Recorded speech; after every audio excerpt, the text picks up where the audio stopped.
प्रधानमंत्री नरेंद्र मोदी का काराकाट का वो भाषण तो आपको याद ही होगा, जिसमें प्रधानमंत्री नरेंद्र मोदी ने बिहार के लोगों को एक गारंटी दी थी और ये कहा था कि उन लोगों को बिल्कुल भी नहीं बख्शा जाएगा जिन्होंने आपके नौकरी के बदले आपके जमीन लिए। और उसके बाद ये वादा कर दिया था कि तेजस्वी यादव का हेलीकॉप्टर यात्रा खत्म होते ही उनको जेल की यात्रा करनी पड़ेगी। उनकी उल्टी गिनती शुरू हो गई है। इस पर तेजस्वी यादव ने जमकर के हमला बोला है और प्रधानमंत्री नरेंद्र मोदी को ऐसा जवाब दिया है कि प्रधानमंत्री नरेंद्र मोदी ने सोचा भी नहीं होगा कि तेजस्वी ऐसे जवाब देंगे।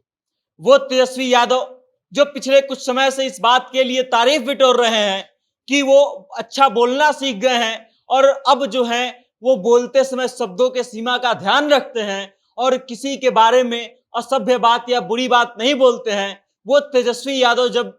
ये खबर उन तक पहुंची तो बौखला गए और तेजस्वी यादव ने प्रधानमंत्री नरेंद्र मोदी पर जमकर हमला बोल दिया और कहा कि प्रधानमंत्री नरेंद्र मोदी जो हैं धमकी दे रहे हैं कि हम भी उनको बता दें कि ये बिहार है, ये झारखंड या दिल्ली नहीं है और एक बार हाथ तो लगा के दिखाएं। अब आप समझिए, तेजस्वी यादव जो लगातार इस बात के लिए चर्चा के केंद्र में है कि तेजस्वी यादव बहुत अच्छे से भाषण दे रहे हैं, लोगों के विपक्ष में भी है बोल रहे हैं, तो भी शब्दों की मर्यादा को बनाए रख रहे हैं। और फिर प्रधानमंत्री का जो भाषण आया काराकाट में कि तेजस्वी यादव के लिए उल्टी गिनती शुरू हो चुकी है, उनके जेल जाने का समय आ चुका है, उस पर तेजस्वी यादव जो है गरमा गए और बोले कि एक बार हाथ लगा करके दिखाइए, ये बिहार है, दिल्ली या झारखंड नहीं है। अब दिल्ली या झारखंड का क्या कारण है कहने का, ये सब आप अच्छे तरीके से जानते हैं कि दिल्ली के मुख्यमंत्री अरविंद केजरीवाल जो है गिरफ्तार हो चुके हैं, झारखंड के मुख्यमंत्री हेमंत सोरेन जो है वो भी गिरफ्तार हो चुके हैं। और इस कारण से तेजस्वी यादव ने जब ये बात बोला तो उस समय झारखंड और दिल्ली का उदाहरण दिया। उसके बाद वो आगे कहते हैं कि बिहार के लोग जो हैं गुजरात के लोगों से नहीं डरते हैं, बिहार के लोग किसी से नहीं डरते हैं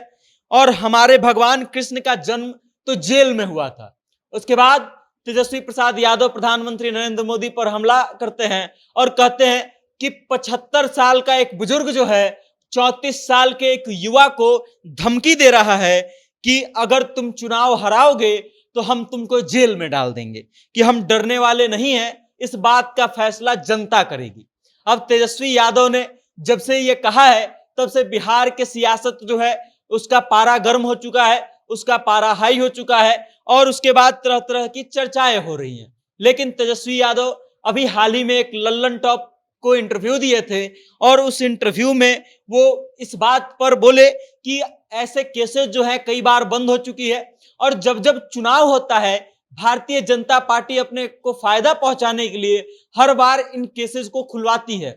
आगे वो कहते हैं कि नीतीश कुमार और लल्लन सिंह भी ये बात मान चुके हैं कि ये जो है साजिश है भाजपा की हमको फंसाने की। अब तेजस्वी प्रसाद यादव का ये जो बात है वो कितना प्रासंगिक है और प्रधानमंत्री नरेंद्र मोदी के द्वारा दावा किया जाना कितना प्रासंगिक है कि चुनाव खत्म होने के बाद, हेलीकॉप्टर यात्रा खत्म होने के बाद तेजस्वी यादव की जेल यात्रा की उल्टी गिनती शुरू हो चुकी है।